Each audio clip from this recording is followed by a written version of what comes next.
Matthew Maruca, Hello, Aaron. How are you? thank you for making time to do this. I wanted to start off with a hard-hitting, poignant question, and I want to hear your thoughts on butthole sunning. Is that That's so is that funny. Oh is my that God. bullshit? Is that legit? Do we need to get So our funny. our our anuses in the sun? What do you think? I actually think there's definitely something to it, like 100%, because there's a few things going on there. I think that sunning the anus itself, it's a funny subject to speak about, but I mean, there can be like antibacterial effects, like helping keeping the gut in balance, you could say. A lot of the light penetrates through the skin. So even if you just sun your stomach, it's good. But particularly between the anus and genitals is this area called the perineum. And it's like that base, basically. And it's also considered the root chakra, as you know, in these traditional Eastern philosophies, and particularly in Hinduism and India and yoga. And I think that when you get sun on the perineum, potentially you're getting like a direct charge of energy into your chakra system straight from the root. So I think there's definitely something to it, especially considering that we almost never get any light down there. And if we were living out in nature, a few 100,000 years ago, we probably wouldn't have been wearing clothes. Or if we had a loincloth, there's still light that gets in there. But when you're totally covered, it's really not. So there's definitely something to it. What do you think about the balls? That Increasing one's testosterone. easier to speak about because there's actually research about it. Like, Yeah. especially you had the red light you shown a little bit earlier, and that has been shown in some papers to have like 200 or 300% increase in testosterone. So that one's like a total no brainer. Just, yeah. So light is interesting, and I'd like to ask you as well, like what is light? Because I like asking like big, dumb, elementary questions that are actually like, in this case, I don't even know if we know what light is exactly. It's probably subjective in certain ways. But I'd love to. Well, I guess to start, like, what the hell is light? It's just the thing that like allows us to do stuff during the daytime, keeps us up at night. Like, what is the physical substance of light? I actually love that you ask that because, like, when you ask the question, it makes me actually have to reflect inwards and say, wow, I've learned a lot about light and what I think it is and does, but have I actually spent a lot of time looking at what light fundamentally is at the core? And that's something that's a very interesting point. So I'd love to get into that. Makes me want to do more research, to be honest. But basically, I can give a pretty great answer to start. At least I think. So in the story of, let's say, creation, but from the scientist's viewpoint of the Big Bang Theory, in the beginning, I always thought that there was light immediately, like that light was sort of the primordial thing of all creation, the primordial energy of all creation. And then I actually learned that that isn't true. So, like, I'm the guy all about light. So I can start answering the question by saying what light isn't. It isn't the most fundamental energy, although it's one step above it. When, according to the Big Bang Theory, the first thing that existed was nothing, and then from it came everything, and it was more like vibration energy than it was electromagnetic. And so then, like, a certain orders of magnitude less than a second, fractions of a second after the Big Bang Theory supposedly started, all of a sudden there was a split between positive and negative charge. So there's positive and negative, and light is basically an expression of positive and negative charge. So, like, when you have light, the second is called an electromagnetic field, and light is, to be more specific, light is the part of the electromagnetic spectrum that we can perceive with our eyes. So light, in the traditional definition, goes from somewhere around 400 nanometers to somewhere around 788 or 800 nanometers. That's what we can see. But then, like, we'll say infrared light, ultraviolet light, it's not even part of the visible spectrum. So technically it's not light in the standard definition, but it's electromagnetic radiation.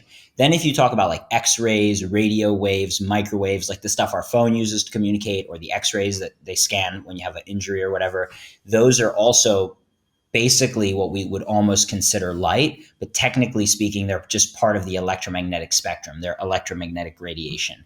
And so light is a slice of the electromagnetic spectrum. And what I'm trying to answer, because I think it's more to your question, is what is electromagnetic radiation? And that's this basically, as far as physics and physicists have studied, it's like a field at perpendicular angles. So there's like a magnetic wave and an electric wave traveling in parallel to one another. And it's an expression of the basic force of the electromagnetic force, which is one of the four basic forces. There's the strong nuclear force, weak nuclear force, the electromagnetic force, and gravity. And scientists are trying to figure out how to unify them all, but they haven't quite figured that out yet. So that's light. It's energy, and then there's another layer to it where, for a long time, people ask, like, is light a wave or a particle? Like, and then they did this experiment. The quantum physicists called the double slit experiment, and they beamed particle or light, basically they beamed light from a source, and then they put it through two particles, and when they looked, the light came through these two slits, and when they looked at the sort of screen behind where the light finally landed, it was like there was an alternating pattern. So the light basically came in pieces, and it basically led them to believe that light was a particle, essentially. And but it's also like a wave that's interfering. It's kind of complicated because it is complicated, but that's really the basics of light. And the truest answer to the question is, I'm still learning and uncovering what light is at the core. I Yeah. think the best answers are coming from people who are truly like enlightened yogi masters. But that's my go at it to start. I love that go. And I think what's interesting with light, or a potential reframe of light, is to actually start to perceive it as a physical thing. Like, we think of, if you go to Subway, you get a 12-inch hoagie or whatever, you're like, I have physical energy in my hand. I eat it. Like, that was a physical thing that brought me energy. But the materialistic lens of light, it's like, it's actually these particles, photons, that are vibrating at a certain frequency, and then I don't know what I'm talking about, but I'm taking a shot, Now and then go. they're interacting with our cells, and it essentially modulates and signals the way that we produce ourselves at a physiological, mental, emotional level, and then maybe other levels too. But that relationship between one going outside and just having a reframe of like, wow, like I'm bathing in light. I'm sunbathing. Like, I'm swimming in a pool. That's water. I'm splashing through water. To start to have that reframe of, okay, this is this physical substance that modulates the way that I think and the way that I feel and the way that I produce myself, hormonally, and all of the things. So Mm-hmm. just that reframe, I think, is it was interesting for me, at least. I agree 100%. In fact, I would even take that same thinking a step further. Something that I've been considering is this idea that we're beings of light at the core. And at least for me, I can only speak from my own perception. I always thought and believed that we're these material beings. We're made of matter, right? Like, when I touch myself here, and it's like I feel solid, right? There's something solid. And so we're taught, based on basically standard science, that we are material beings and we're living in a material world. This wall is solid, this table solid, my computer is solid, you're solid, I'm solid, and so on. But what's really interesting, there's a really cool physicist named Richard Feynman. He's very, very famous in the world of physics. You probably heard of him. And he was asked one time during an interview, like, if somebody could explain what is the magnetic force. And he basically gave the most beautiful explanation. He said, like, any almost any explanation he gives of the magnetic force, he'd be cheating the listener, because he can't explain it in terms of anything they're familiar with. If he said that it's like a rubber band, you expand a rubber band, it pulls back together, he'd be cheating you, because ultimately the magnetic force is what's causing the rubber band. So he's using something. He says he's cheated very badly because he's used something to try to explain it that still hasn't explained it. But the point of saying this is that in that explanation, it's a great YouTube video. People can find it. Just Richard Feynman, and best video or lecture, whatever. You'll find it. He explains, when you sit on a chair, or you try to put your hand through a table, like, the reason we can't isn't because the table is solid, but it's just because it's electromagnetic repulsion. In other words, what I'm trying to say is we think of material things as like solid, but it's actually still all frequency, and the vast majority of it is empty space. And so the reason we can't put our hands through tables and through walls and walk through walls and so on is because there's just a repulsion, electromagnetic repulsion. So what I'm getting at with that, in the same way, we're also majority just empty space with a tiny, tiny, tiny bit of what they call matter, which is like super highly condensed energy. What I'm getting at is that we're actually like beings of light. So in the same way that you can think of light out there as like actual substance, as something that isn't just there, but it's a substance. Like imagine like you're walking around and you're literally just like just a being of light, like a god, basically, like what you would imagine, like something floating through space.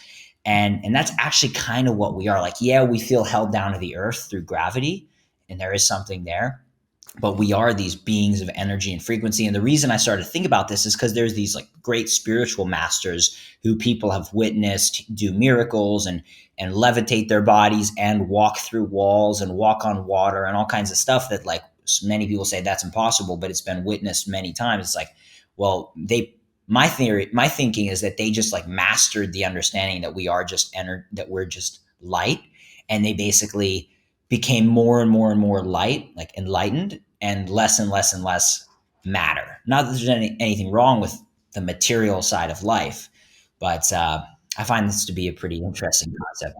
I think both are equally valuable, and we presently are indoctrinated to live in a culture that kind of is a bit like divorced of that other side, like the spiritual side, or how does Joe Dispenza calls it? He calls it like we're matter and then waves, I think, or Yeah, particles and waves. yeah, yeah. Yeah. Let's go with So in Western culture, we're very particle based. I hold the hoagie. I can count the macros. I can, it's like this is it. This is the sandwich. that. Yeah. And then, but the interaction and kind of like it gets into this kind of like almost metaphysical magic part where it's like, well, what actually happened? Do we even know how a muscle contracts? Like we have this story of myosin and actin and calcium ions and such, but like it's all theoretical.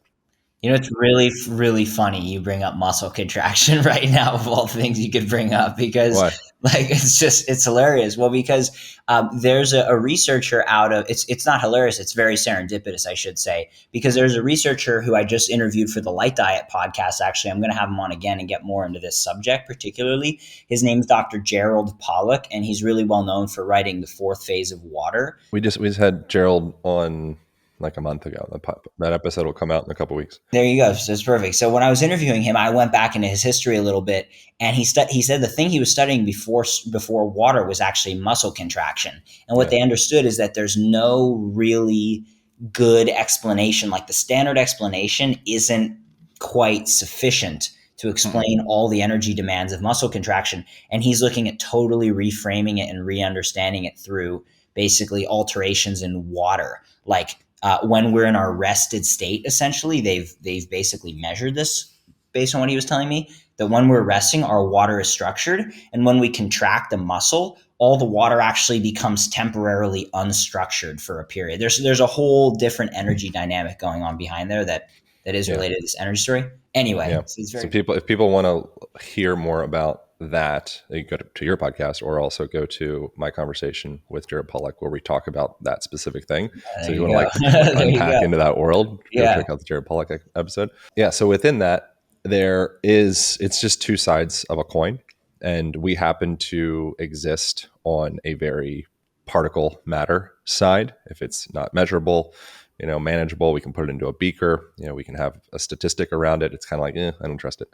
And then there is that whole other side where it gets into like, maybe you could say, like, to use Joe Dispenza's language, like wave side, or maybe spirit, or maybe metaphysics, or quantum, or all the different words, which still probably are limiting because it's like an ineffable thing trying to be packaged into a word. But I think within that, they're actually a lot more related than many of us would give credit. And I don't think you necessarily need to know how, the analogy that people have probably heard before, but you don't necessarily need to know like the inner workings of an iPhone in order to click on your app and use Waze or Google Maps to get to where you want to go. So I don't know that we necessarily need to be profound spiritual enlightened yogis or physicists or anything to live a good life. And there's certain consistent patterns that we can see throughout, our day to day, that it's like, okay, consistently it seems like, whether I have a spiritual relationship to the concept of light and Ra and things of the sort, or I just like to go play soccer, or football. And I just know that I feel really good and really connected when I do that. And I take my shoes off and I'm, grounding, quote unquote grounding. I think that that's like, for starters, if we could just figure out that materialistic end, because we all kind of speak that language, I think from there that can, in a roundabout way, open up into some of those other, deeper, more esoteric parts. And perhaps it can go the other way, where you're really deep in esoteric, and then suddenly that turns into you, being a better athlete. But so I'd like to kind of dig into just the baseline materialist side of understanding, like, how do we leverage light from a materialistic lens, Yeah. to allow that to kind of like take us into a place of maybe feeling more content and fulfilled and, enlightened, etc. So I guess within all that, the question is, how does light relate to the human organism, from through the lens of health? Like, Yeah. what's how do we start to garner a healthy whole relationship with light and darkness? Super interesting question. Well, to start with the first part about how does light relate to the human organism, I'll say I first learned about light and how it affects health. This is not exactly answering, but I'll get there through just trying to get healthy with food only. So I was trying to Mm. do all these different diets and things as a kid when I was having really bad headaches and gut issues and allergies and acne breakouts and the whole thing. And then I came across this guy, Dr. Cruz, who you've met and you're familiar with, and who's really just geeking out on all the light research, and someone who I consider to be a serious genius. And he put together all these ideas and research, and I started to learn more and more about light and go out and find the researchers and read their books and then try to meet with some of them about light. And I just thought this was interesting. And the more I learned, the more it just kind of blew my mind a little bit more. I was really shocked. And at some point, it just became pretty obvious, like, well, wait a minute. Isaac Newton basically said that, based on his research in physics, that in order for anything to move in nature, it requires a force. So we have all this matter, this like, material, dirt and sand and water and anything else. And it's inorganic matter on Earth, rocks and whatnot, and minerals and so on. And then, but life, if you look at life, we're composed of all that stuff: carbon, hydrogen, oxygen, a bunch of stuff. And yet we're very like active and moving, right? Like, even when we're at perfect stillness, hundreds of trillions of reactions are occurring in every part of our body all the time. It's like 100,000 biochemical reactions per cell per second, more or less, they estimate. And so there's a lot of energy, a lot of movement going on. And according to Newton, that means there's got to be energy to be fueling the movement. And so then the question is, well, where is that energy coming from? And it's pretty easy to understand once you start thinking about light. Like, well, it's the sun. It's the stuff that we learn when we're young, that the sun feeds the flowers and the plants and they grow, and we eat the plants, or the animal eats the plants, we eat the animal. But the thing that hit me that I had no idea about was that light also affects us directly. So, like, not just through the consumption of food, but because we evolved for so long outdoors, light actually has a pretty profound impact on a lot of different functions in our body. So it improves the energy production in our cells, or I should say, it makes it normalized. And if we don't get light, then we have a dysfunction or less energy production. It sets our body's natural circadian rhythm. So our rhythm follows the change of light throughout the day, so that we can be ready to be active and awake when we need to do that for survival and for foraging and hunting and so on. And then we can rest and repair when the sun's gone and our prey are asleep, or it's just the best time for us to be repairing. So that's kind of like how life and light relate. It's a pretty deep, like, to go to the deepest level, like the whole conversation we're having, our very existence is predicated on light, especially from the sun. So that's kind of the basis. But then how can somebody actually be using it? Like the cool part about it that I really appreciate is it doesn't have to be super complicated. So whether someone's like you're saying a physicist, a yogi, or just a regular guy who likes to play soccer, like it's pretty simple. And I love soccer, by the way. It's like my favorite sport to watch and play. So I'm glad you brought that up. I've been geeking out on, I've been loving watching the Premier League because I'm in Europe. The time zone's easy. A friend of mine plays for one of the Premier League teams. So it's been awesome. So, anyhow, just getting out of our more modernized materialistic world, as you sort of referred to, and getting back more connected to nature. It sounds like a cliche, but so what does that look like as far as light goes? Well, I have this protocol I call the light diet. It's like my Instagram handle. It's sort of like my pseudonym, let's say, the light diet. I have people who just call me the light diet as a joke, and or maybe totally seriously. And so the light diet protocol is something I've written a blog post about. There's about 8 steps or so, depending on how you look at it. But the most important pieces are getting out in the morning and getting some sunlight early in the morning as it's rising. I try to watch the sunrise every day, or at least go out and get morning light for 10 to 15 minutes. And this gets all of our hormones going and everything in our body going. And then the converse of that is trying to watch the sunset, or at least go out later in the day, ideally in the evening, and just get, again, 10, 15 minutes, just observe dusk as the sun is going down, or sunset. And that helps the body's rhythm get in sync with the environment, so that our production of hormones and everything is synced with the outer environment. And there's actually studies, I see them all the time. People send them to me and they come up in, on the internet and in the papers and so on, showing that there's a serious risk, like there's a serious health effect of people sleeping in constantly. Basically, this one article was something like, there is a price to being a night owl, staying up super late, sleeping in, and it's not our body's natural state, even though some people are convinced that there's like genetic predispositions. I don't really believe that, because people are so flexible, and night owls can become morning people and morning people can become night owls. All that's to say that the theory in this paper was that the reason the night owls suffer the health consequences is because they're waking up late and they're missing those early morning hours of light, which have a lot of really beneficial effects. So those two things, sunrise, sunset, and then in the middle of the day. So I work with one of the top light researchers, photobiologists they're called, for product development for raw. And we're working on some really cool stuff. But one of the things he's told me is, for those people who are really concerned about like skin cancer or wrinkles or whatever, like just make it really simple for them. Just tell them, if you're really worried about that, which I'm personally not, based on what I've learned, you don't want to overdose, OD on the sun, but you can get a good amount. You just don't want to burn, right? But for people who are really concerned, nor do you want to overdose on water. And, yeah, exactly, right. Throw off your sodium levels and get hypernatremia and die. Yeah, exactly. You can exactly, or oxygen. You can hyperoxygenate, or right? Anything. Yeah. So thank you. So that's the idea there. And for those people who are really concerned, though, because there are the people who are concerned about this, he recommended, this expert, go out in the middle of the day when the sun's the strongest, but just for a shorter amount of time, because that's when the vitamin D production is going to be the highest, when the sun's up at the peak in the sky.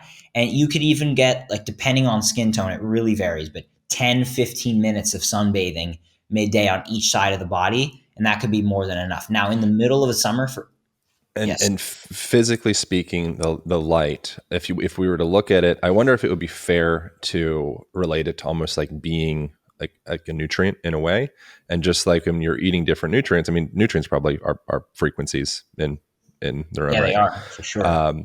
So with light, if we were to relate it to being a nutrient, just for sake of analogy, throughout the day, you're getting different frequencies of light, right? So in the morning, you're getting these long wave frequencies that cause these different forms of biomodulation, you could say. And then the frequency starts getting tighter throughout the day. It starts moving faster, and then it starts to get longer again. So I think that's an interesting thing to be like, oh no, it's like different nutrients in a way, which might not be a fair analogy. Again, I don't know what I'm talking about. Actually, no, you do. It's a great analogy.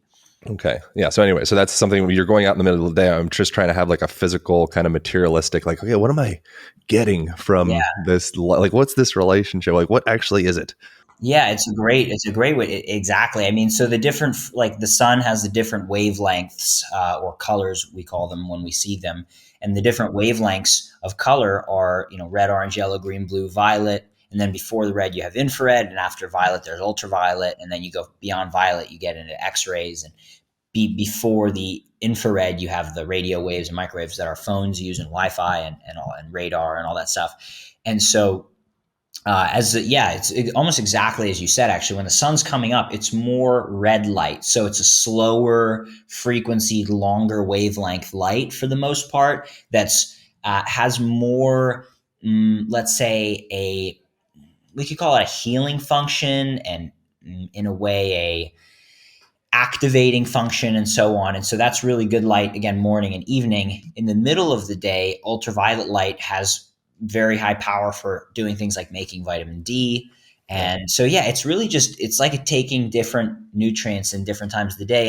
And you're I have one yeah, more analogy. I apologize for I being love so your interruptive, analogies. No, but please. I think within this, because I'm just trying to grasp all of these things. So I wonder if I love hopefully it it. could I be love supportive it. to someone. But I think in a similar way, another analogy, you'd be thinking of it as like sound, because people understand sound. So if someone is speaking to you in a low, slow paced language, it causes you to feel a certain way. If someone starts talking really fast and they get a little bit higher, and it causes you to feel certain. If you listen to like a didgeridoo, it's bowl, or a sound bowl, dong, it induces a certain like physical sensation. Compared to like electric guitar, really fast, it causes you to feel a certain way. And so I wonder within that, like that low or long wavelength light, like low solar angle reds, oranges, all that stuff.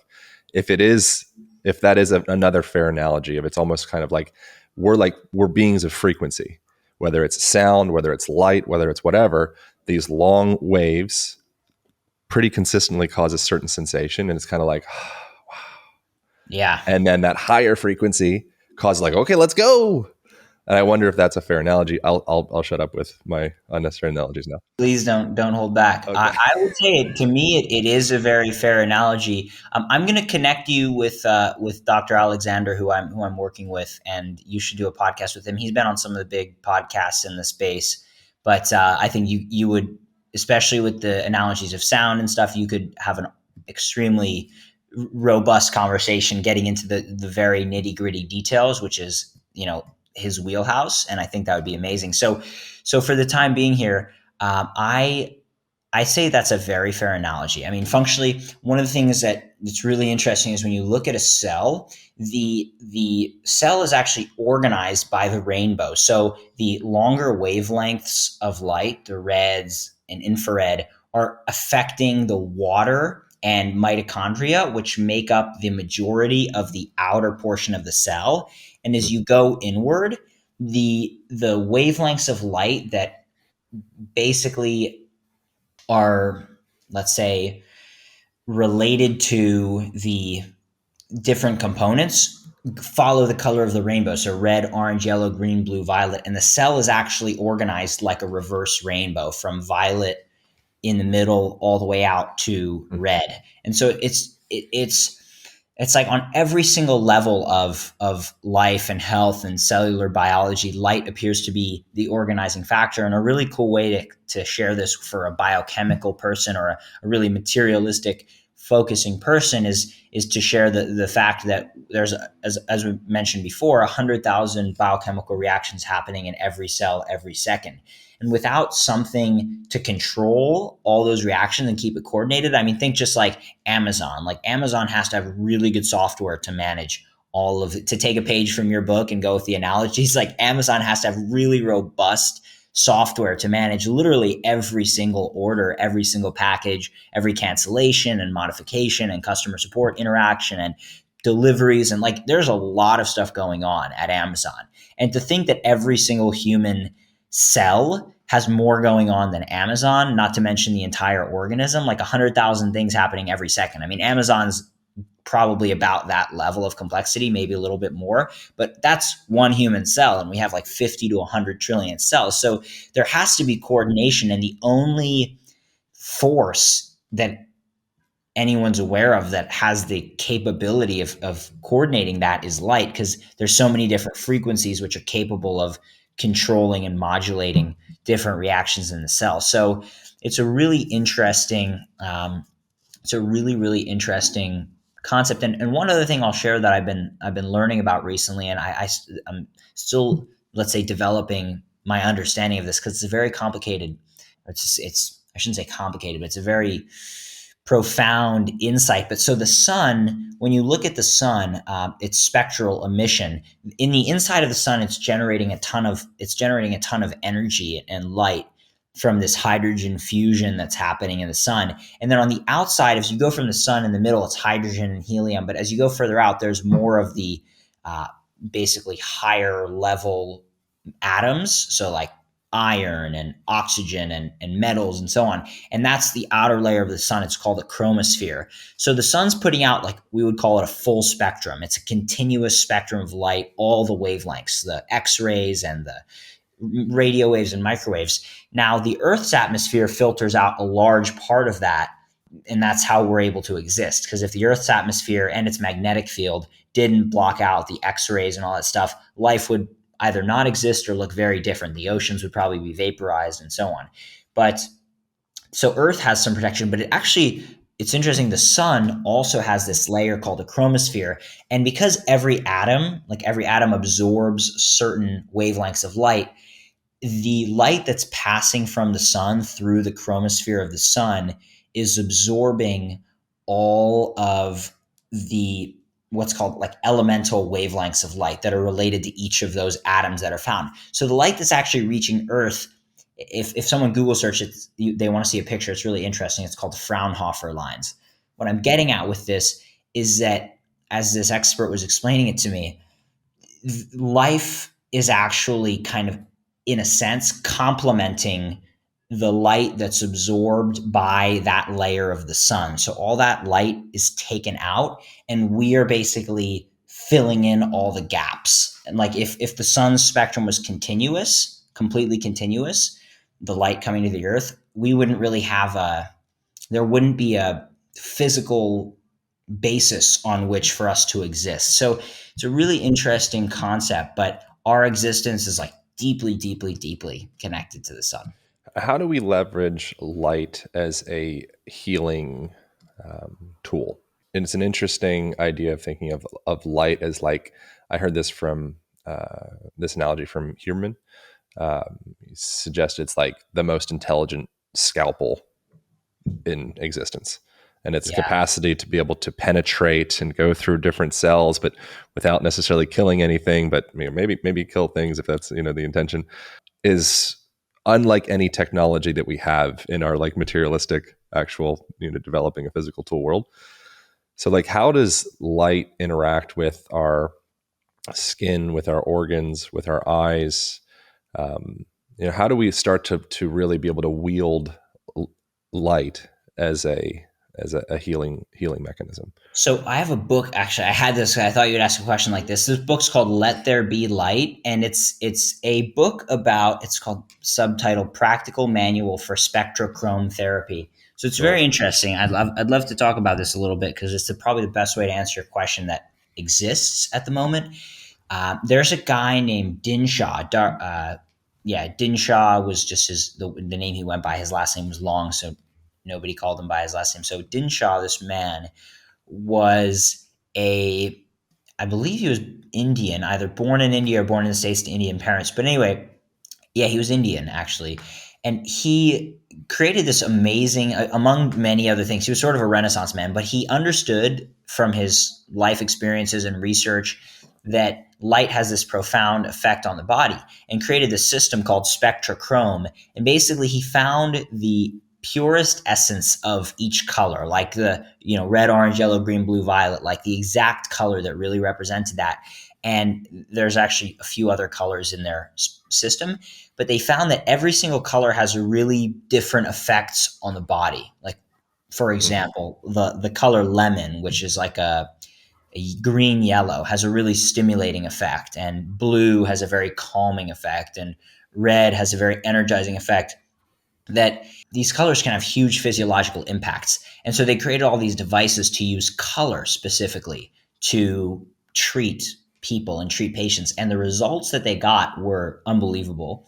And the FDA like basically shut them down. Like had they would sue them. They blocked all mail from going to their address. It sounds like a bit of a crazy conspiracy theory type thing, but they weren't allowed to practice the system. And I couldn't say exactly why, other than that they must have been threatening some, some standing agenda or something like that. To not get too much into the detail of like a conspiracy, but anyhow, this spectrochrome system, basically colored light therapy, had massive, massive healing effects for people. Hmm. And so that's just kind of a background for anyone who wants to look into that.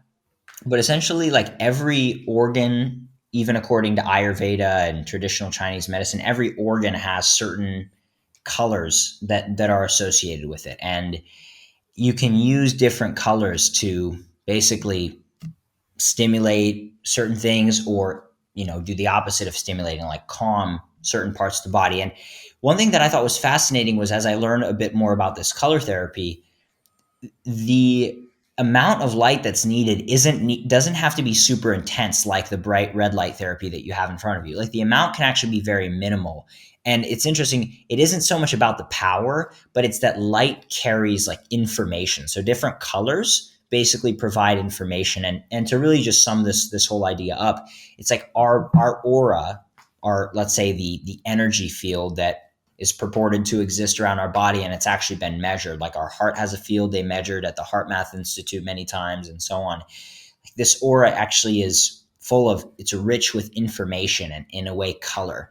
And we can use color to treat deficiencies. And this goes back to what you're saying earlier, like about nutrients and how nutrients are kind of like light wavelengths and vice versa. And Dr. Huberman's. Color is just our way of describing frequency.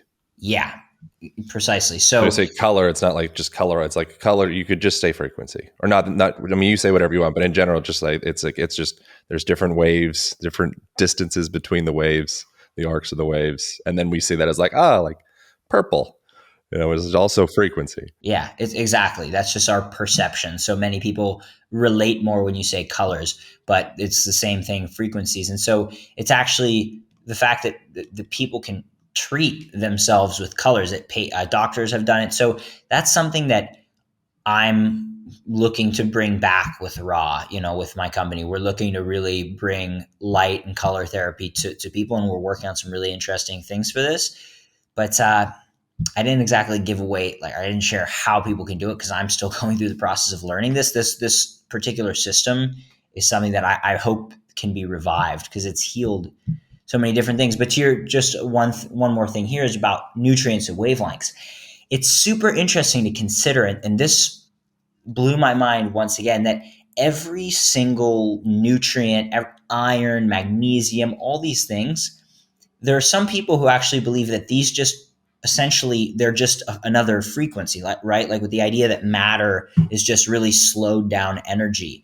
All these different nutrients we need in our body, they're essentially just carrying a frequency or carrying a certain type of energy, so to speak. And the idea behind a lot of light and color therapy is that if you can get the light wavelengths that correspond to that particular molecule, you can have the effect without the molecule because it's just light. It's the energy that's ultimately stimulating the desired process in the body.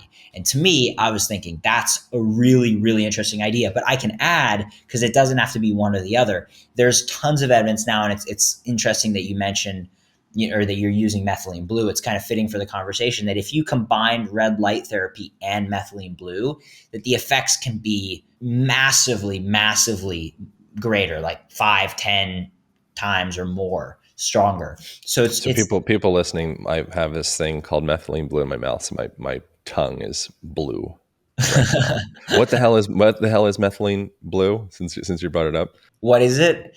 Actually, it's funny. I don't know a ton about methylene blue, but based on what I do know, it affects the mitochondria, so it's like a mitochondrial enhancer. It's very similar to caffeine in certain respects, but as the proponents of methylene blue might argue, without the much stronger and without a lot of the negative effects of caffeine. So essentially increase cognitive function and so on. So that's why Aaron's super sharp. This company, yeah, it's for sure.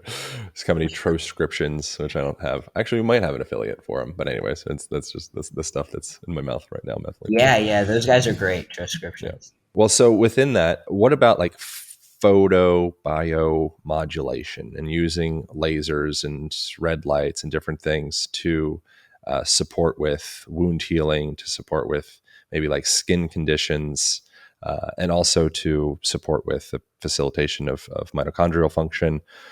So that's I think something that I'm interested in understanding. Like, how do we start to leverage different frequencies of light to stir our cells up in a certain way to make us heal faster, feel better?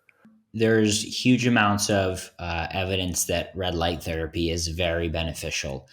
Red light is the frequency that's largely associated with our mitochondria, with energy production. And so it makes sense that because our cells require energy to function and we're energy dependent organisms, if you focus on the frequencies that really turbocharge our cellular engines, you're going to get a big result. So, people could use green light and do green light therapy and blue light therapy. Even though I make blue light protection products, there's actually a place where you could use blue light for an advantage, like in the morning and so on, or for certain calming effects, depending on the intensity of the light. So anyhow, red light therapy has gained huge focus because of exactly what you said, this photobiomodulation.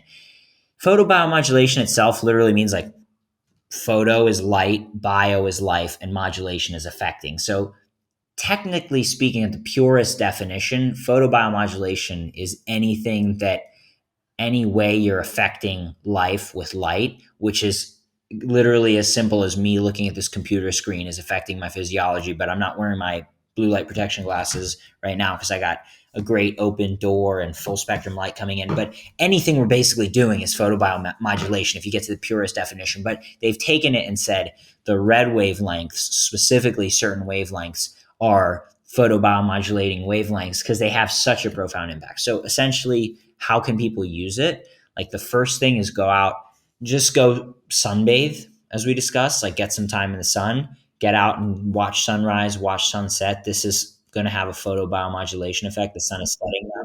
And do you want to get different increments of the day, or is there some, because the commonly held belief since, I don't know when, my guess is maybe the 70s or something like that, probably whenever like sunblock started becoming commercialized, which I don't know the year of that. I bet you probably do. It was like the 20s and 30s actually. It started getting like demonized in the late 20s and early 30s. They were like, no, sun's bad. I figured you would have a thorough response to that, and I'd love to get into your Yeah, let's do it. perspective from a scientific lens of when did and this is a new tangent, so hopefully you can hold both, but Yeah. that's something interesting as well. I think is like, what is the origination of the villainization of sun?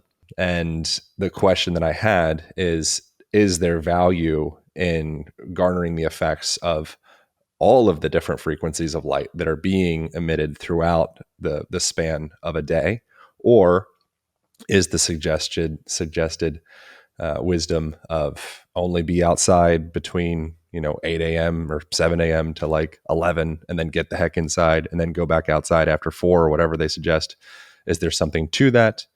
So I think I think that's a very interesting place to go. Yeah, absolutely. This is a great way to like reiterate the kind of core point from earlier about the times that people can get out and get the most benefit. Like for the photobiomodulation to wrap that up, people can get out at sunrise and sunset and they'll get mostly red and infrared light, which is having this really healing, really in a positive way, positive stimulation effect on the cells.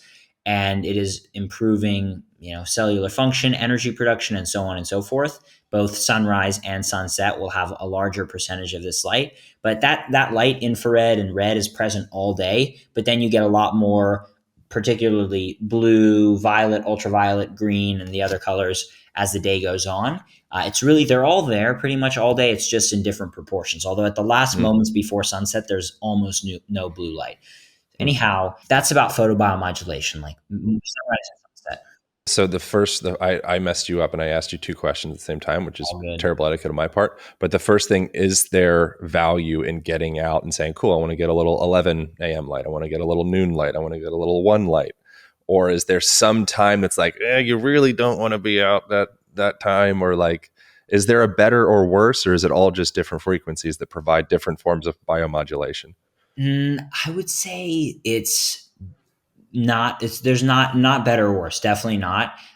It's just if someone wants the minimum effective dose, then I would say like sunrise, sunset, and midday. So like basically Mm. 3 sessions per day, let's say. But no, if someone wanted to go outside like every hour and get a few minutes, ultimately what's happening is they're setting their body's circadian rhythm so their brain and their hormones can know, okay, like if you're in an office and you can get out every hour or every hour and a half or two, that's great to keep your body awake and your hormones cranking. That's a big effect of light. They're also providing their cells with this really beneficial energy that they're not going to be getting as much of if they're indoors, or oftentimes virtually none, depending on the windows and the lighting that's present. So there's not really going to be a drawback. But again, a great question that comes to my mind here is just when is it too much, right? And the best answer, I mean, I wish I could give like a really detailed scientific answer, but like there's really no way to do it with all the different types of people out there. Like the body has these mechanisms that tell you when you're hot, like just with eating, like when you eat too much, the body's like, stop, and food that one moment was like the most attractive thing. Like you could have, I mean, theoretically, and this is something I'm always learning because I love food, but sometimes you have to regulate and listen to your body, right? And I'm learning about that every day. But when it comes to light, the body says at a certain point, like it's enough. The analogy I want to bring in with food is like you could have the most amazing cheesecake or steak or salad or soup or whatever you like the thing that you just wanted to eat for years. But if it comes to you when you're literally full and you're not hungry, it has zero interest, right? So our body Right. has pretty similar mechanisms for sun. Like I know when I got enough sun, I'm like, all right, I'm good. Like I start feeling, well, really good, first of all, warm inside, almost tingly sometimes, like crisp. I can feel my skin getting like slightly crispy, or often that comes with salty. When I'm swimming in the ocean, I get like a salt crisp in a way.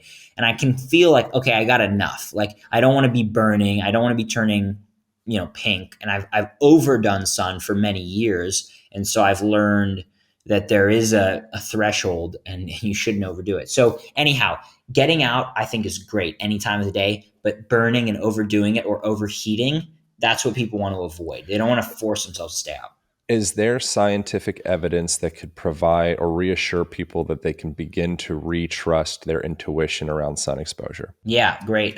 There's a really great paper that was published. I kind of go back to this one a lot because it was so telling. It was something like 515 Swedish women studied for several decades. And the study was basically looking at all the factors in their life to understood what is contributing to health and then to disease. And they're looking particularly at all cause mortality, so death from any disease or any cause.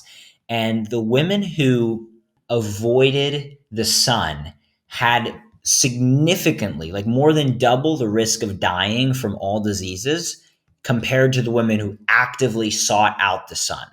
So it's like a really interesting thing where we have people in the United States and around the world trying to encourage young women and people in general that sun is bad. It's going to make you ugly. You're going to get wrinkles. You need to wear SPF, like sun protection factor and sunscreen. There's this big narrative, but actually the evidence, really good data, and that's just one paper. There's several others like that, although that's one of the best showing this. But the people who avoid the sun have a higher risk of death from all diseases. So it's another good question that comes up is like vanity versus health, right? Like if you get too much sun, you can cause this photo aging on your skin, although I believe that has more to do with your diet, your lifestyle, and people who overdo it on the sun. But like many people say, oh, I need to avoid the sun entirely because I want my skin to look good my whole life. But like the thing is, and I think you could kind of you naturally get this intuitively, and most people do. When someone's tan, they have a nice tan, they look healthy, they're attractive. Even if their skin isn't perfect, like you just look good, nice tan, right? Versus someone who's really pale and sickly, like not only do you see it, but you can feel it from their energy field. And then there's ultimately a huge increased risk of death and disease. That's why I personally vote in the direction of like a little bit more sun versus like avoidance. It's also been shown in various different research to actually, do all the things: increase sex hormones, actually increase size of testicles and ovaries, from my understanding. It makes you increases libido, which obviously all that's tied together. If you have more testosterone, estrogen, and just like your sex parts are kind of like engorged in a way as a product of being out in the sun That and getting explains a that. lot. Just Yeah, kidding. exactly. Yeah. Yeah. But it's a, and then people are more sexually active in the summer time when there's, when the days are longer. It's kind of sending the signal to the body that like, oh, like our cells are full, like we're charged. The battery is full. Let's go out and expend some energy in the form of mating, creating a child, creating Yeah, offspring. Where it's compared to, oh, I feel actually in scarcity, at a loss, at a deficit. I don't really know if it's appropriate to be procreating and like spreading my genetics because I'm like, I'm kind of losing as it is. And so mhm. sun has this interesting way of kind of filling up the buckets for people in a way. Totally does. It 100% does. I want to make sure we get into your other part of the question. So you were talking about the different frequencies throughout the day, and then we wanted to get into the villainization of sun. Do you want to move that direction? Yeah, yeah, I think we can. And another question I actually have as well in relation to that, because I think this is a very just an important, nuanced topic, is, and then it goes into the villainization. Is there a difference between partial exposure to sunlight via the reduction of UVB light through windows and like through sunblock? Is there like, are you better off just getting the real thing or nothing at all, or is it okay to be exposed to sunlight through a window where it has some type of like UVB protecting mechanism in there? I don't know how that works exactly. Mhm. And so Yeah. you're getting this like partial spectrum. And my intuition and sense is like probably not. But Mhm. I'd be curious your lens on that. Yeah, probably not. I agree. Based on my own intuitive sense, it was always not ideal. But then learning about the evidence and the research. So what happens? It depends on the kind of window, but I actually measure it with my spectrometer. Usually, they don't just cut out the ultraviolet; they cut out majority of the infrared light, which is more healing, stimulative in a way, part of the light. And so the blue light becomes significantly increased in its proportion, Mm, and so that is high energy. It can be oxidizing. It's more inclined to create damage because it's a shorter wavelength, higher frequency. It has more energy essentially per photon, mm, and and so again, that light's not bad in some doses, like sunbathing, and in moderated doses, but in excess. And especially when you're out sunbathing, you're always getting, if you're getting a ton of blue light, you're getting a ton more of infrared light. Even in the middle of the day when there's tons of ultraviolet, you're getting a lot of balance. So going behind a window, you're throwing off that balance. And so what actually is reported, and then you're still getting a lot of ultraviolet A a lot of the time, which can cause aging and skin cancer and these kinds of things in excess. And so, point being that there are people who, are like truckers. You can see pictures of this where the side of their face that was exposed to the light coming through the window is like super aged and their skin looks terrible, like leather. And that isn't the sun. That's basically toxified sunlight. So yeah, your gut intuition is totally right. I would never sunbathe through a window unless I knew it was like a full spectrum transmitting glass or plastic, which doesn't really exist, but that's something I'm also interested in bringing to market. At the right time when the world. There's some famous scientist that has a rule around like you can't outsmart biology, and I think that's like for the most part, if you come back to like, okay, like how does this human cellular situation, how has it worked out for the last millennia? It probably wasn't being behind some type of new scientific innovation of like blocking out certain spectrums of light because we villainize them and like now this is better. Typically, I think that that's like it ends up leading to new issues that we didn't even have before. Yeah. And so I think within that, I think it comes to a similar thing. It's like my sense is it's either like get full spectrum light or don't. If you've come to a point where you feel that like tingy sensation, or you feel maybe you're starting to feel a little tired, or you're starting to feel like red, hot, anything, just like you drank too much water, you know exactly when you had too much water, you know exactly when you had too much food, any of that. Like we have that same system with light. Mm-hmm. you know Yes. and then it gets funny, I think, when we do start, okay, we're going to modulate this situation, we're going to block out these certain frequencies or this ultra violet, or whatever it is, we're going to kind of start to tweak it. Now we're in a whole new game. It's almost like getting like a orthopedic surgery. It's like the body, we kind of understand what the body does. Once we have metal, or whatever material parts in there, it's not a bad game per se, but it's a different game. And I think that there's a similar analogy with like the trucker whose face looks like it's been melted off. It's like, that's not just sun, that's human, technologically augmented frequencies of light. Yeah, absolutely. I couldn't agree more.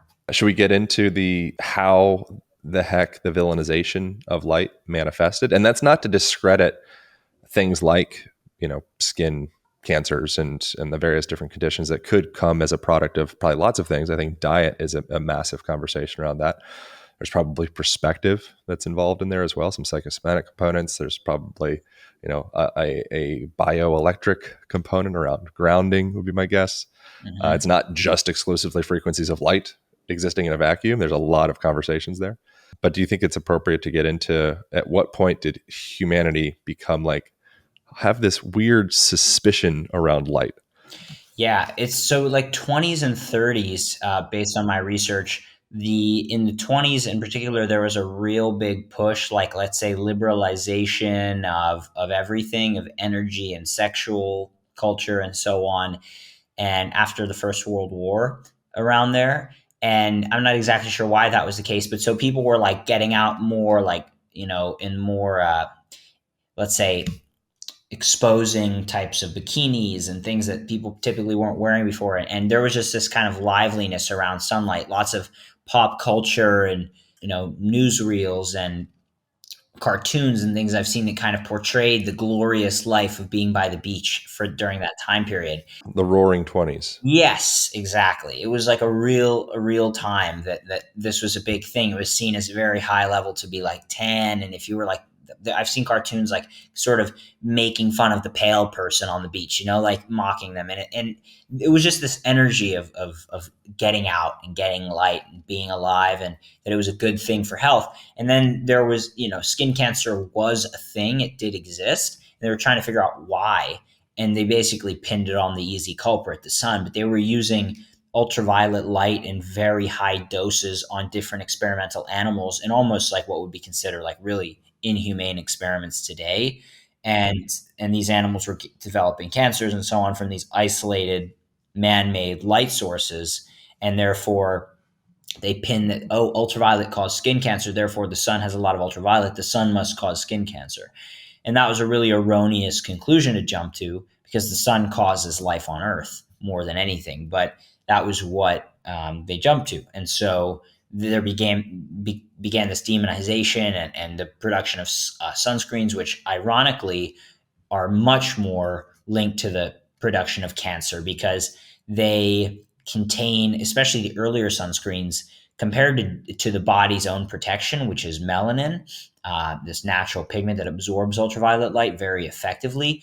These other chemicals, ultraviolet light's very strong. So when you put chemicals in it, just like if you have painting in a house with, or a couch with certain types of windows, older windows, some of the ultraviolet light comes through, and over time the couch can fade, the colors can fade, the paintings can fade. So that's what ultraviolet does. It can break things down. That's why our body has mechanisms to protect from it and utilize just small amounts of it for specific functions. So anyhow, ultraviolet light, it does do this in So excess. ultraviolet light, probably a really good idea to protect non-biological materials, because Yes. biology actually runs on stress. Like that turns the battery. Where like humans are kind of like those wind up batteries or wind up flashlights. So like what allows us to go and circulate and create energy actually is stress to a certain degree. And then if you get too much stress, it becomes problematic. So that's kind of interesting. That's like there's like if it's not a sentient being that actually gets what do we call, like we're like anti-fragile in a way. We actually get stronger from stress. So if you have some lawn chairs or something like that, then having that protection actually would be really good for them. But humans are not lawn chairs. Yes. And it's interesting. So the chemical sunscreens that were first developed actually became highly oxidized. So the molecules they try to use to protect from ultraviolet light, people would take it on their skin, and then that those chemicals would become oxidized, highly damaging free radicals that then are absorbing into the bloodstream. And that's still what chemical sunscreens are essentially today. However, they have a better absorption rate, but they're still essentially carcinogenic because they have chemicals that, even if the chemicals prior to ultraviolet irradiation are not carcinogenic, afterwards they can be, because what happens is the ultraviolet knocks those molecules apart. It knocks off the electrons because it's high energy, and so then those they're called free radicals because they're looking to steal electrons to make up for what was knocked away by ultraviolet essentially, and they're absorbed into our bloodstream. That's why the sunscreen, you rub it in and it goes away. It's absorbing in, and so they're basically wreaking havoc in the body. So regular chemical sunscreens are a really bad idea. If I wear sunscreen when I'm surfing, for example, if I'm out and it's really hot, I'll wear, first of all, like a t-shirt, let's say, or a rash guard, but I'll put on the zinc oxide, which is a mineral sunscreen, meaning it deflects the light, but it doesn't absorb into the blood. So I actually have to wipe it off after. You know how that is. That's kind of the history, how sun became, in short, villainized, demonized. But if we look at the fact that since that occurred, like, have the question really is simple. It's, have these measures decreased the rates of skin cancer? And in fact, skin cancer rates have gone up orders of magnitude since the 20s and 30s. And it's not just because it's more commonly caught. Like, the medical system's been really good for the last few hundred years. I mean, certain things weren't at the level they are today. But if people died of a tumor growing, they would notice it. It just wasn't as common. It barely existed, actually. And so it's grown. And same with cataracts. The idea is you got to wear sunglasses to protect your eyes from cataracts. Again, the more people who have been wearing sunglasses, the higher we've had these rates of cataracts and eyesight damage and eye problems, and people needing glasses as well. So it seems to be more likely that it has something to do with something else besides the sun. And there's a lot of factors there, but it could be artificial lighting, the advent of artificial light, obviously chemical pesticides in everybody's food supply, increased stress, numerous other factors. Again, my intuition suggests that there's definitely a really strong nutritional conversation around how our cells respond to sunlight. How does a person start to ingest their own sunblock through the way that they eat, or perhaps ingest something that's ends up being more problematic for them and being less equipped to be out in the sun? Like, what does it look like from a dietary perspective? The going answer, let's say, seems to be more and more that the healthiest diet is one, and this is very, to be honest, very controversial in the health and wellness world. But from everything I'm learning, a diet that's rich in fresh fruits and vegetables can be something very healthy. Now, that can be very controversial because the whole carnivore paleo diet, not even just paleo, but carnivore keto, has become so popular to avoid all fruits, all vegetables, because they're toxins. But again, that's a whole separate conversation we could have. In the cases of people who can't eat anything besides meat, their immune system's totally dysfunctional, which has a lot to do with light. So anyhow, fresh fruits and vegetables, which is very high energy food, that would be a good start in some way. But and then people can layer on that what they want. I would put that out as a general recommendation. I've obviously local, in season, organic, chemical free. Like, it's been studied, when you eat a bunch of chemical pesticide based foods, that actually comes out in people's urine, and it's in their body and their blood. And then, Is there association of like glyphosate and different pesticides and such having some adverse relationship with the sun, or do you know anything around that specifically, or no? I'd love to look into that. But what's really interesting that you bring, part of what's so interesting when you bring that up, is that from what I've studied, almost every toxin in the body is inhibiting the proper function of light in the cells. So, like almost every toxin, like the reason it's a toxin is because it inhibits the cell's ability to properly utilize light. So, that's just, I'll leave that there. Like glyphosate, according to things I've read from Dr. Jack Kruse years ago now, there is a deep mechanism of how glyphosate inhibits the proper function of light in the cells. And so, yes, there's definitely something to that. So, avoiding all those chemicals that wouldn't be natural, right? And they're there to just GMOs, they're there to increase the crop, the size of the for example, wheat crop, and pesticides are very toxic. Roundup is full of glyphosate, as you mentioned. So, these would be the things to avoid, as well as seed oils is kind of the classic culprit, like soybean oil, rapeseed, also known as canola oil, highly refined oils that come from plants or seeds, particularly where you probably couldn't get oil even if you tried to squeeze it out with really good natural presses. Those are highly refined, often bleached, super high in chemicals. And those fatty acids integrate themselves into our cell membranes and also become really easily oxidized, creating issues in our skin, health issues as a result throughout the whole body. So, yeah, avoiding seed oils and chemicals is a really great place to start. There's the classic answers, like obviously avoiding excess sugar and that kind of thing. But I wouldn't consider myself the food expert, although I'm like constantly learning and looking forward to learning more. Yeah, something else I find interesting is the way that sun has an effect in the brain slash body to reduce sensitivity to pain, and it causes your body to essentially tap into its own endogenous painkillers, the forms of like beta endorphins and Yeah. things of the sort. And then how that perhaps coincides with the epidemic of opiate addiction, exogenous opiate addiction.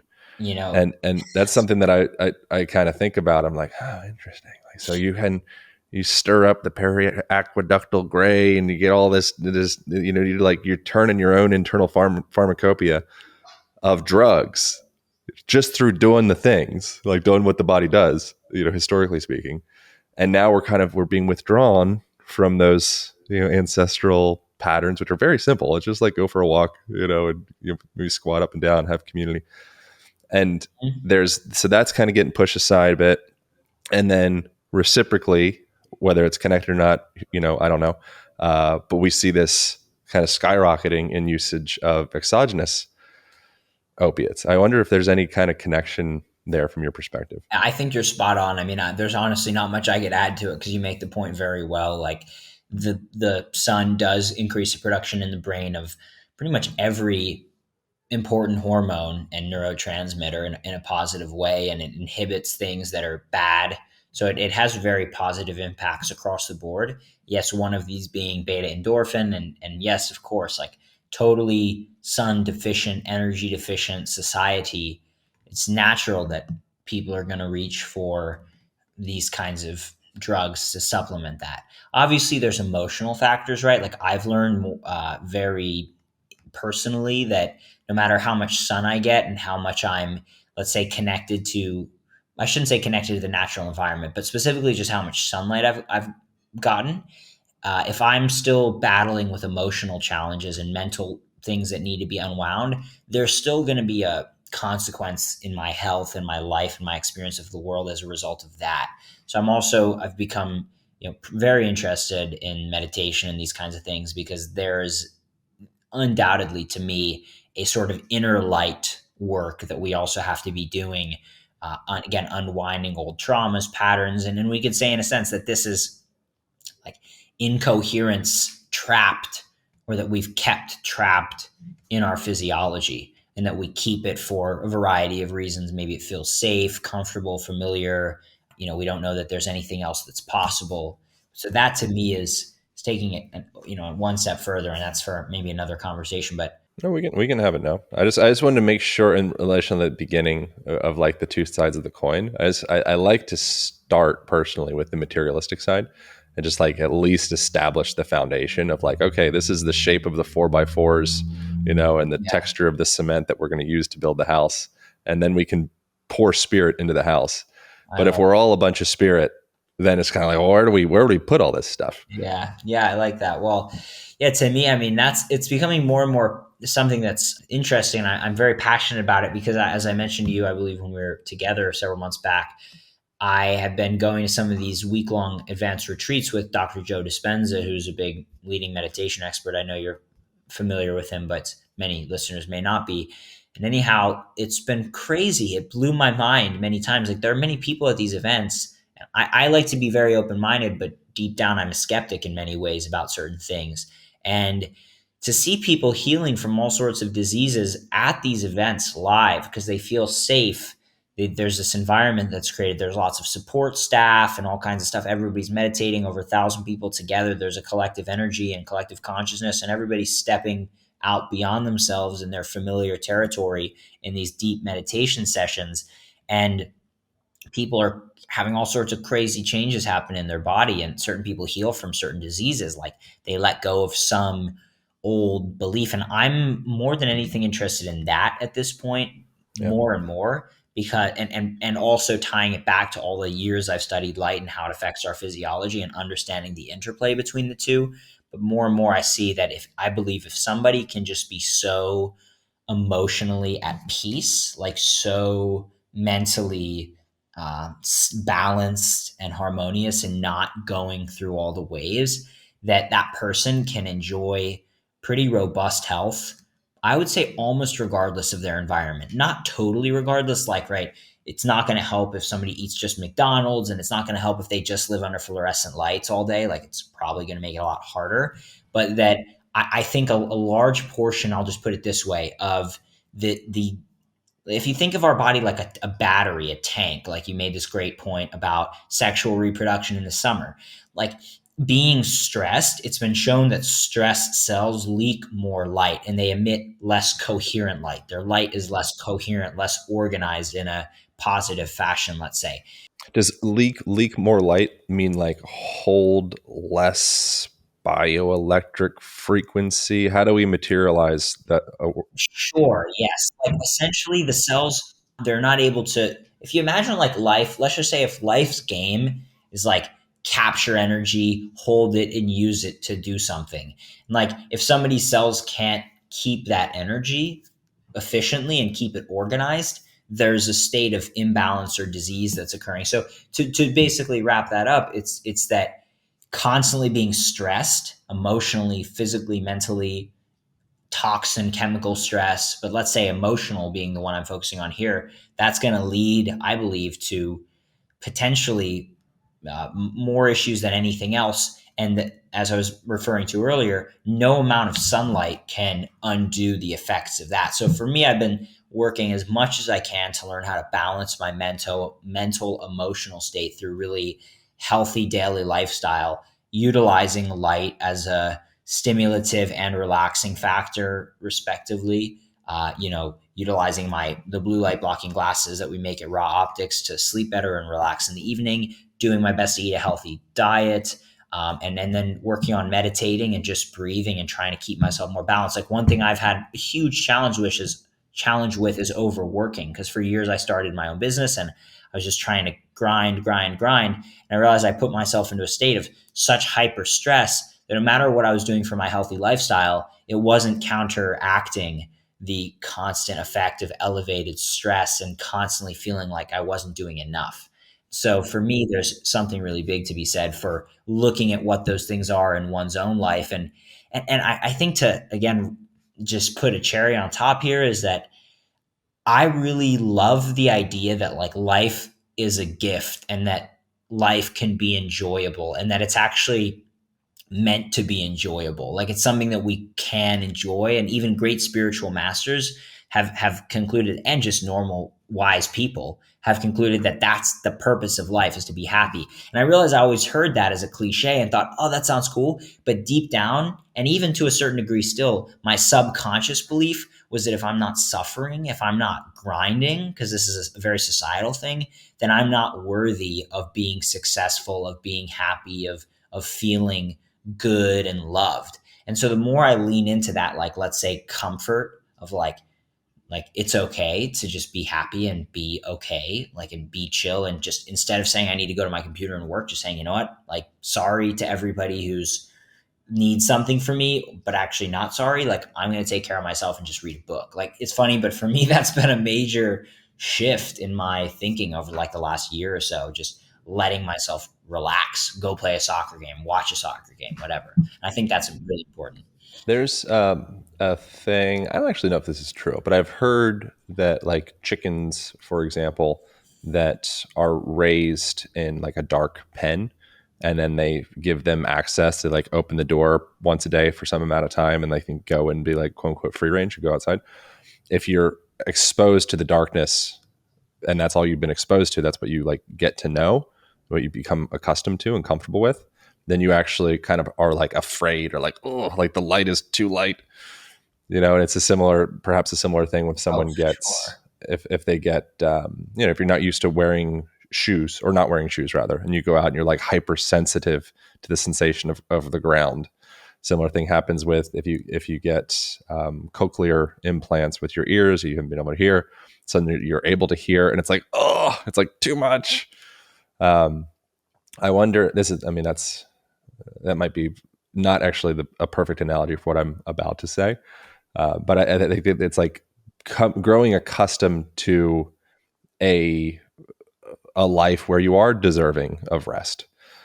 Growing accustomed to a light where you are deserving of joy, and you are deserving of meaningful relationships and a sensation of contentment.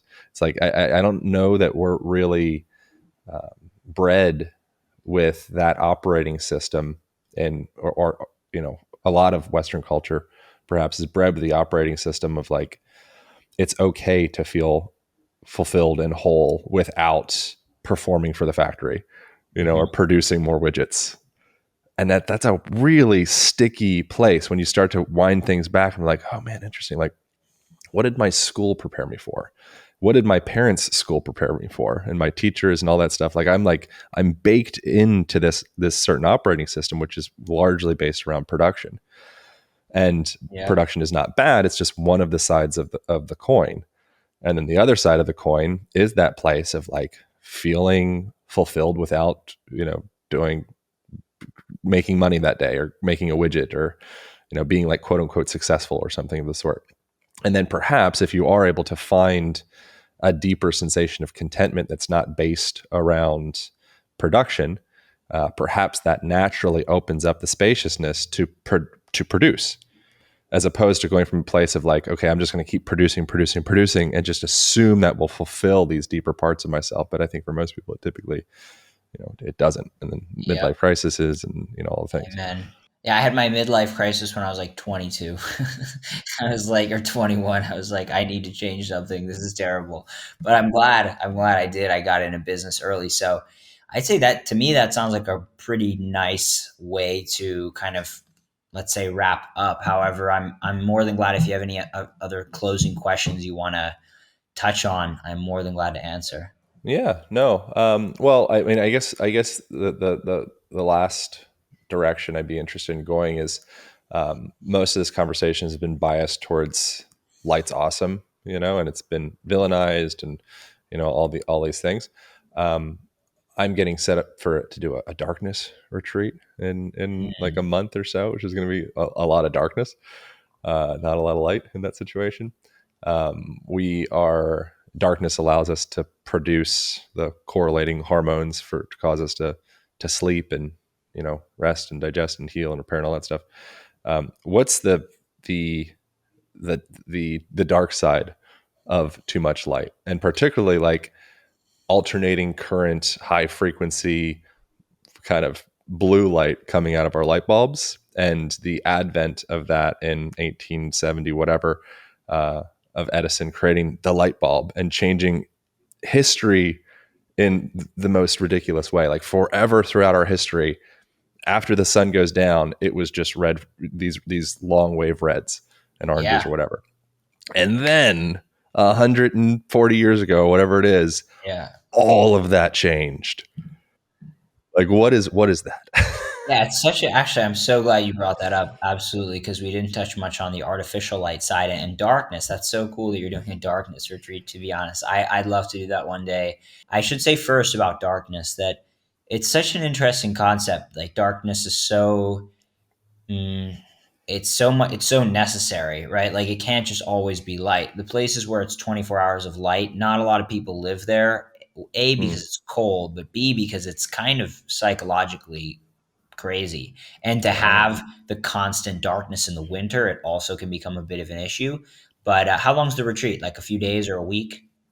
yeah, 5 days. That's awesome. That is so cool. Yeah, I think that's amazing. Like, I wouldn't think that anyone's going to have any. No, nobody's going to have any problems just from being in the darkness, especially for that time. Over a longer period of time, one could, but again, I go back to this thing about like the yogis and the meditation that there are people who I've read about who like saints or masters or whatever you want to call them who don't go outside and don't get any sun and they're still robustly healthy like a monk, particular yogi who just meditates all the time inside Hmm. and doesn't even sleep. It's just in this state of like ecstasy, like oneness with the universe or It's God or like whatever. cultivating inner light in a Exactly. way, Yeah. And which is so I, beyond my understanding of being able to explain. But I'm open to there being something there. well, I mean, the thing that would be interesting is when you go into the darkness and just seeing if you can continue to just meditate, relax, breathe, and focus on your pineal gland, like the point between the eyebrows or yeah, up there. Just lift your focus up and just breathe and focus on that. Like in the Bible, there's even a verse that they sat in darkness and saw great light, and so these people were like Hmm. living, connected to this light or the spirit, whatever people want to call it, depending on their inclination. So darkness, I think, of course, is necessary and can be great, and that's why at night all this artificial light is creating issues for us. There's tons of evidence to show that artificial light at night disrupts sleep, can disrupt health.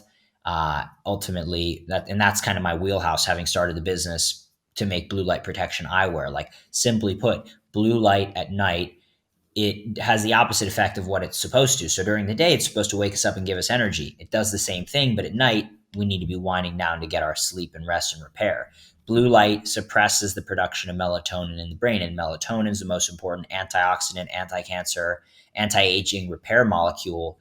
And so it becomes a problem when your cells can't make enough melatonin to repair. So that's why I started making blue light protection glasses, blue light blocking glasses through my company Raw Optics and blocking those frequencies. That's I just put these on because the sun basically just set here. I'm in Europe, several hours ahead of Aaron, and so that's kind of the high level of it. To get I guess into a little more detail, you said like this huge evolutionary shift. Like it is a pretty big shift because if you look at the way homes are built today and the way buildings are built today, like previously they had to factor in they need natural light. Like people like a place where there's no light, that's like called a prison. Like people basically have like prisons throughout history. They knew that when they put people, prisons were typically underground.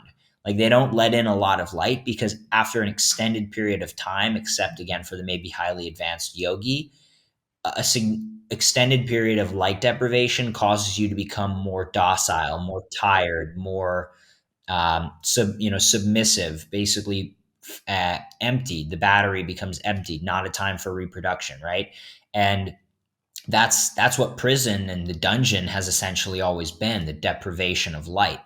And so yeah, to make people more docile. So in the same way, like modern indoor workplaces, for example, or even many living spaces have become kind of like dungeons because artificial light has been believed to be an equivalent to replace sunlight because it allows you to see, which is based on the false idea that light's only purpose is for us to be able to see things, which is really like funny if you think about it at a basic level. Like the very thing that gives us life has been it's a very interesting analysis of modern human view of the world, that the very thing responsible for giving us life has been isolated down and limited down to, oh, it's just something that lets us see. Like the total lack of perspective in our modern world today and the way society at large focuses. But anyhow, this is to say that indoor living that is allowed by modern artificial lights like LED fluorescence, first incandescent, then fluorescent, which was a more bright and more white for offices, and now LEDs, is not like being out in the sun. It's more like being in a dungeon, but it's with the higher wavelengths, higher proportions of blue, which stimulates activity and the stress hormones without the more healing red and infrared light, which balances out the blue. And over time, it creates stress, it creates disease, aging, problems in the cells. There's tons of research on this, especially when it's disrupting our sleep at night. But even constantly during the day, this light that's not harmonious or balanced in the same way that the solar spectrum is, the full spectrum light, it creates physiological imbalance and even disease. And so everybody knows working in a desk in an office is not really a fun place to be, but few necessarily consider that a large part of it could just be that the lighting spectrum is so deficient. Like an outdoor bungalow type office in a tree in the jungle could be pretty cool, or like out just with more natural lighting. But and that's why I love to work out at a cafe with open air or on the beach under an umbrella. Like I'm not in direct sun, but I got that full spectrum light coming in. Two things. How do we sleep better? Do we need more sunlight during the day in order to sleep better at night? And what is the protocol in the evening to get a good night's rest? Probably for a lot of people, if it gets dark at 5, they're not going to like go red for 6 hours. It's probably going to be maybe like an hour before bed, 2 hours before bed. Like what's realistic for people? How long does that response last? If you get blasted by blue lights in your bathroom and it's 2 hours before bed, is that really that impactful in those 2 hours? Like how long does that stimulus last to reduce melatonin and kind of put you in a place of like wakefulness? And then I also am curious. I've heard things like around the lines of like junk light, kind of like junk food. Is there something, I think we've been talking about this throughout, but is the light that we're getting from light bulbs in the house, like how different is that than full spectrum light from the sun? Is there some is like the junk light, junk food analogy fair in any way, or is that kind of misleading and not appropriate?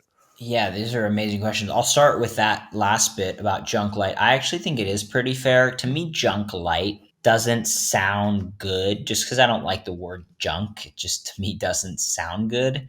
And I like when things sound good and I like when things look good. I'm like an aesthete. Let's say there's a word I didn't know about this until somebody told me. An aesthete is someone who loves beautiful things and has an eye for beauty. And in the same way, uh, yeah, junk. No, I would say a better term would be there's artificial light. I'll come up with a better term and let you know at some point. But anyway, Okay. um, let's just go with artificial light for the time being. Yeah. So artificial as opposed to natural, right? Like synthesized as opposed to naturally produced through the harmonious workings of the natural world. So it is like junk food, relatively speaking, to be honest, because it isn't providing a full spectrum of nutrients in the way that a whole food does or that whole full spectrum light does. So the analogy is pretty spot on. Junk food, refined processed food, really high amount of, let's say, sugar, carbohydrates, certain toxic fats, very just big doses of that. Artificial light is almost the exact same thing. Like it's a big dose of red, a big dose of green, and a big dose of blue, RGB, the traditional LED. And there's nothing wrong with red, green, and blue, but it's just when there's such a high spike of each and not this balance that is found in the sun. It doesn't provide our cells with the full spectrum in a way that a healthy food that's full of vitamins and minerals would. So that's a very good way to look at it, to be honest, when we're in artificial light. I mean, and somebody asks, well, what is the exact effect of that? Well, what's the exact effect of eating processed food constantly versus whole food? Well, the exact effect would be you're going to be deficient in certain nutrients and have excess of others. And that's what artificial light essentially does. And it leads to these diseases of stress and diabetes, obesity. There's a lot of different things, and some are direct effects by artificial light negatively affecting our cellular function during the day. Other effects are, let's say, indirect by artificial light disrupting melatonin sleep quality, and then the disrupted sleep quality thereby leading to the onset of certain diseases. And poor sleep has been linked to all these diseases. So that's a great way to start. And then as far as what is the routine, how long does it last, and so on. Well, you just saw like the sun's going down here, and I decided to put on. I'll brighten up my screen though, so that there's still a little bit of light on me. But basically, sun's going down, and I put on my blue light blocking glasses because it's that time now for me to basically protect from this light. Like even if it got dark at 5 o'clock in the evening, I'd still put on my glasses. I might start with my yellow lenses. So we have two lenses at Raw Optics. We have basically, you could think of them as step one and step two. So yellow daylight lenses, red sunset lenses. The yellow daylight lenses are meant to take the harmful artificial light like LEDs, fluorescent lights, and make it warmer and more soothing. And that's essentially what they do. And if you wear them outdoors on a gray day, they actually like boost your mood up. So they really bring artificial light to be more like daylight, like sunlight in a way. And it has this effect for the physiology, but they can also be used at night because they block basically 100%, just shy of 100% of blue light. They can also be used at night, even for sleep protection. Now, the red sunset lenses are like, let's say, level 2 protection. You wouldn't wear these during the day. They're way too red and too dark. These are like the knock you on your ass, get tired, and fall asleep lenses. And so I would sometimes like maybe start with my yellow lenses, and then as I want to really get tired, I'll wear the red lenses. Tonight, in this case, I'm ready to just get winding down pretty shortly. So I just throw on the red sunset lenses. And I would say like 2 to 3 hours before bedtime would be the right time window to really wind down. But if you're like me, you're just going to start winding down from the moment the sun sets. Even if I still work, if the sun set at 5, I might work 1 or 2 hours after that, but then really start turning it off, winding down, 7 or 8. I try to go to sleep by 8 or 9 every night. Usually end up going to sleep closer to 10. And that's kind of it. And then the question about light disrupting sleep, like there's evidence, different evidence, varying evidence, but there's evidence to show that every hour, if someone's looking at an iPad, let's say, for every hour they're looking at it before sleep after sunset, there's a 22% reduction in melatonin production from what the baseline would be. So, like an instant shot of blue light, does it have an effect? Yes, because it all has an effect. But is it really significant? Probably not majorly significant, although I personally don't like it because it does just wake me up. Like, for example, a great question would be like, does a tiny sip of caffeine have an effect at night? Like if you're totally desensitized, probably not. But if you're very sensitive, like even just like with homeopathy, they use super diluted uh, toxic chemicals oftentimes, or toxins, certain herbs or things that would be toxic, but they actually get the opposite effect when they dilute it a lot. But anyway, point being that small amounts of things can have big effects. A tiny amount of caffeine for someone who's sensitized could keep them awake, potentially. I have that effect. Even a sip of coffee at night, I'm going to have a problem. So, point being, I would recommend once you commit and get into the lifestyle of protecting and blocking blue light at night, like having more candles in your house, warmer light bulbs, like incandescent bulbs instead of LEDs, warmer incandescent bulbs. Google search Thomas Edison incandescent bulbs, and they're becoming outlawed incandescent bulbs. So I would buy as many as people can before they're totally gone because they're a superior source of light. And that brings me to your final question is, or like it's all part of what you're asking, how do they compare to the sun? Like incandescent bulbs are the closest to the sunlight possible. They're very good. Incandescent and halogen bulbs, for the most part, are pretty good. But LEDs and fluorescents are pretty bad. That's the breakdown. Yeah. Thank you so much, man. I really appreciate your life, to all you've done to be able to present all Thanks, this now. man. And if you, so your sunglasses, they're or not sunglasses, rather blue light glasses. They're my personal preferred ones. I'm a big fan, called Raw Optics. And I just looked it up to see if we actually do have a discount code. I think it's, if you Yeah, go to you do Raw, for sure. yeah, RA Optics, optics.com/Align. You can, there's some discount there, and you Mhm. can see what the styles are and whatnot. And I think it's like, for me, it's an invaluable tool that I'll bring when I travel. especially. I use them less at my house because I just kind of use, I have like salt lamps and I have incandescent bulbs that I use, and I try to tone the lights down at night. Mm-hmm. But yeah, that's, people can check them out. I think they're steezy, which is cool. And Thanks.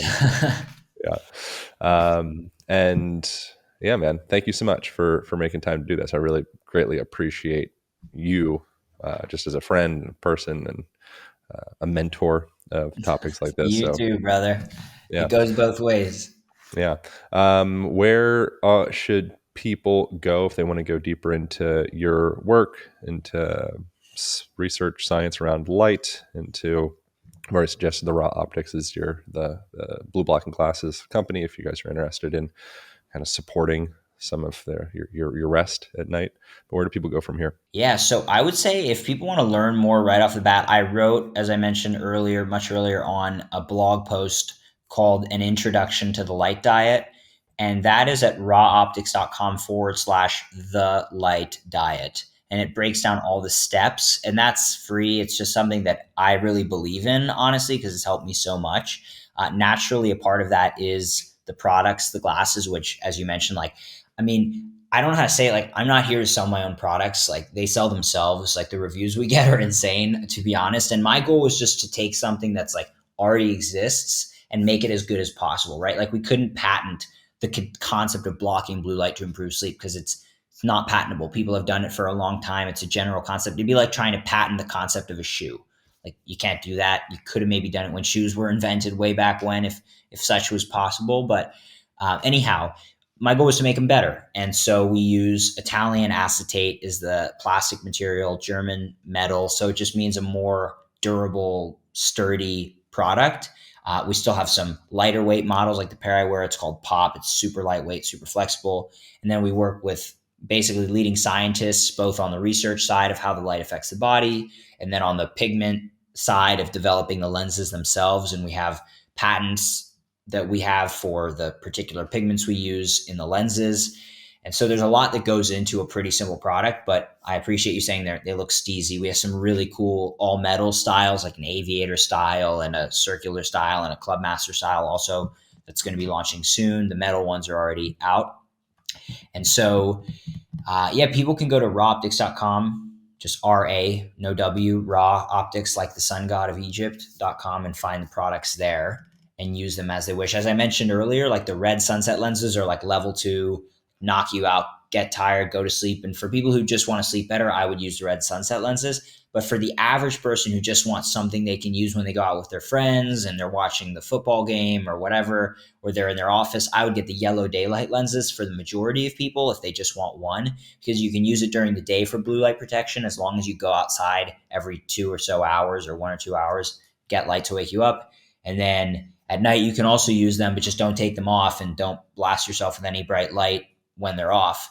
And then that will help your brain recognize that it's time to really produce more melatonin. And it's all enhanced by following the light diet at rawoptics.com/the light diet, because you get the sunrise, the sunset, like a little bit. It doesn't have to be perfect, but those are the biggest takeaways. And then the Instagram, so would be the light diet for me and raw_optics for the company. So people can check it out. And we have really cool products coming soon on the line of light and color therapy that I've mentioned. Hopefully within the next 3 to 6 months, we'll have some cool developments coming out. I'll see you next Yeah. week. Thank you so much, Aaron. I appreciate it.